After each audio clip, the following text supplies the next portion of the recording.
Think about the biggest, most ambitious goal you have right now. Just like keep it in your mind for a second. Right, get a really clear picture of it. Yeah, exactly. Now, what if I told you that merely talking about that goal to your friends, visualizing the success and announcing your grand plans, what if that is actually destroying your chances of ever achieving it? I mean, it sounds completely counterintuitive, but it's a very real biological trap. It really is.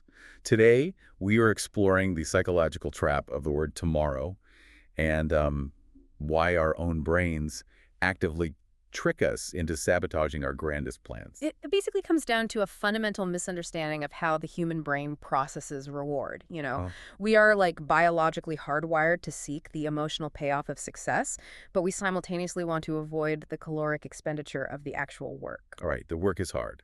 And when you exist in that gap between ambition and biology, you start to, you rely on illusions.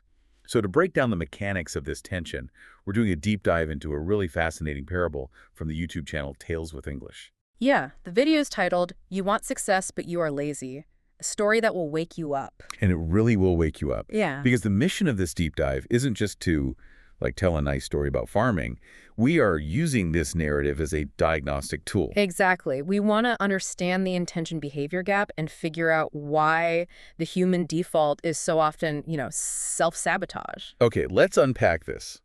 Because dreaming of success without doing the daily mechanics it's basically like buying a premium gym membership. Oh, yeah, the classic gym trap. Right. You buy the membership, you get all the expensive moisture-wicking gear, you're chugging the pre-workout supplements, Yeah. but you never actually lift a single weight. You're participating heavily in the aesthetic of the goal, but completely avoiding the execution. You're adopting the identity without paying the toll. Yes. And to understand why we do this, we need to look at the protagonist of our story, because his life perfectly mirrors this exact human flaw. So we have this 25-year-old named Amir, and his setup is basically perfect. Literally perfect. He lives in a village surrounded by these incredibly fertile green fields.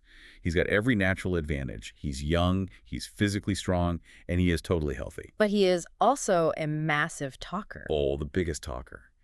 Amir constantly gathers his friends around to just boast. He paints these grand, vivid pictures of his future. He tells them, one day I will be the absolute richest farmer in this village. He talks about how his field is going to shine golden with crops and how men will travel for miles just to seek his advice. Right, he wants to be universally respected. But here's the crazy part. When he does this, he's actually engaging in a well-documented psychological phenomenon. Yeah, exactly. Peter Gollwitzer, who is a prominent psychologist, did extensive research on this. He calls it identity-related behavioral intentions. Which means what exactly in normal terms? Basically, when you announce a goal that's closely tied to your identity, like Amir declaring he'll be the wise, wealthy farmer, your brain registers the social acknowledgement as actual progress. Wait, really? So his brain literally cannot tell the difference between him talking about the golden crops and him actually out there planting them. To a significant degree, yeah. When Amir's friends express admiration for his vision, his brain's reward center just lights up. The basal ganglia triggers a huge release of dopamine. Wow.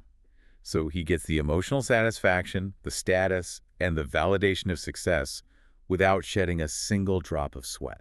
Precisely. By just verbalizing the goal, he achieves this premature sense of completeness, which creates a brutal contrast in his physical reality. It's almost comical because while the rest of the village is awake at dawn, the men are toiling under the blistering hot sun, the women are hauling heavy water from the well, Amir is quite literally still in bed. Or he's just lounging in the shade. Anytime a real physical task presents itself, his immediate reflex is, I will do it later. He has staggering ambition in his vocabulary, but absolute paralysis in his actions. Because his ambition is entirely theoretical. It's confined completely to his imagination. And the danger of theoretical ambition is that it requires zero caloric energy to maintain. And the brain loves saving energy. Oh, it loves it. Why go out into the unforgiving heat and subject your body to physical stress when you can just sit comfortably in the shade and feel like a success? Just by manipulating the neurochemistry of your imagination. Okay, I get the psychology behind the dopamine hit, but let me push back on this a bit. Sure, go ahead. Wait, isn't having a big, vivid dream the necessary first step? I mean, we hear constantly about the power of visualization from elite athletes and CEOs. Setting an intention is practically a requirement for high performance. Why is Amir's dreaming actually presented as a negative here? That's a great question, but there's a massive distinction between visualization and delusion. Okay, how so? Visualization, the way elite athletes use it, is a tool for mental rehearsal. It's the practice of mapping out the physical mechanics of an action to prepare the nervous system for immediate execution. Oh, so they visualize the race, and then they immediately go to the track. Exactly. For Amir, the dreaming doesn't prepare him for the action, the dreaming replaces the action. He's cashing the emotional check before he's even opened the bank account. That is a perfect way to put it. And this is where the intention-behavior gap just swallows him whole. The fantasy becomes a total substitute for reality. But an illusion can only last so long, right? Eventually, the physical world catches up with you. Yeah, the bill always comes due. And in this story, objective reality arrives in the form of his old wise uncle. Right, the uncle visits. And the uncle does not care about the grand speeches or the theoretical golden crops. He walks straight out to Amir's land and looks at the physical evidence. And what does he see? The soil is rich, the potential is incredibly obvious, but the dirt is completely bone dry and empty. So the uncle confronts Amir. And Amir's reaction is just to instantly deploy his favorite defense mechanism. He laughs it off, waves a hand, and says, "Uncle, don't worry. I will start tomorrow. My field will be the best." He's trying to sweep physical reality right back under the rug of his imagination. But the uncle realizes that arguing with the delusion is pointless. Words have completely lost their value to Amir. Exactly. So the uncle shifts tactics. He decides to teach him a lesson using a physical medium. He pulls two small bags from his pocket and gives Amir two different magic seeds. Okay, here's where it gets really interesting. He gives him the seed of ambition and the seed of laziness. And the uncle outlines very specific rules for these seeds. And these rules aren't just some fairy tale plot device. They map perfectly onto the laws of thermodynamics and evolutionary biology. Right. So the uncle explains that the ambition seed requires intentional daily care. It needs to be watered and cultivated every single day to eventually provide fruit and shade. But the laziness seed is the exact opposite. The uncle warns him that the laziness seed requires absolutely nothing. It grows incredibly fast on its own, spreading these aggressive weeds that will destroy everything else in the soil. I love this analogy. So the ambition seed is like this delicate orchid that needs perfect daily conditions and constant monitoring. But the laziness seed is like crabgrass. It thrives on pure neglect. The crabgrass analogy is biologically spot on. What the uncle is really explaining here is the physics of human habits. It's biological entropy. Entropy, right? Just things naturally falling apart. Yeah, the second law of thermodynamics. Systems naturally move from order to disorder unless energy is continuously applied. Ambition fights against entropy. So to build wealth or a healthy body, you have to continuously inject intentional daily energy. Yes, laziness isn't just the lack of action, it is the default state of nature taking over. Weeds are opportunistic. They don't need your permission to take over the soil, they only require your absence. Wow. Okay, so with the rules established, the true test begins. The uncle leaves, and Amir has these two seeds.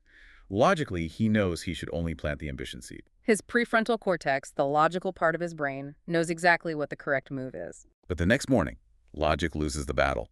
Amir wakes up, feels a little tired, and defaults to his favorite phrase, "I will plant it tomorrow." And days start slipping by. They do. And then we hit this crucial turning point that feels, honestly, almost absurd. Out of sheer boredom, Amir takes both seeds out to the field and plants them both. He figures, I'll deal with them later, and goes right back to sleeping and gossiping. It's a staggering moment of self-sabotage. Hold on, though.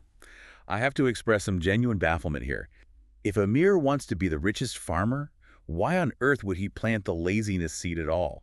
Is this just pure cartoonish self-destruction? It looks that way, but it's actually deeply revealing about how the human mind rationalizes failure. People rarely wake up and consciously declare they're going to ruin their lives. Right, nobody plans to fail like that. Exactly. Planting both seeds out of boredom represents how we passively allow bad habits into our lives, simply because we aren't actively protecting our time. By planting both and saying, "I'll sort it out later," he's masking his inaction as like a temporary experiment. Yes, laziness doesn't announce itself as a threat.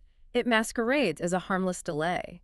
It's like leaving junk food on the counter and promising you won't eat it.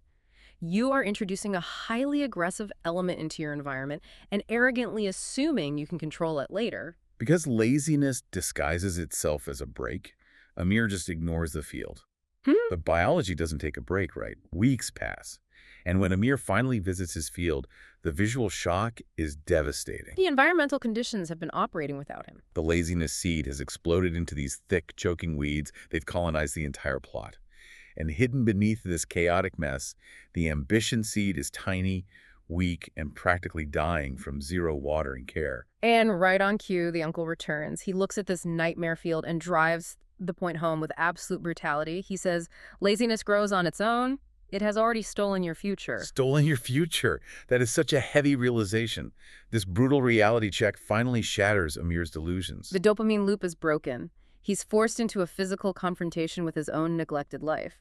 We get to the emotional and physical climax of the story. Amir falls to his knees in the dirt, literally in tears. He touches the dying ambition seed, and it finally clicks. Dreams are not enough. Only action keeps them alive. He realizes he can no longer hide behind the aesthetic of his potential. So the next morning is grueling. He wakes up before sunrise.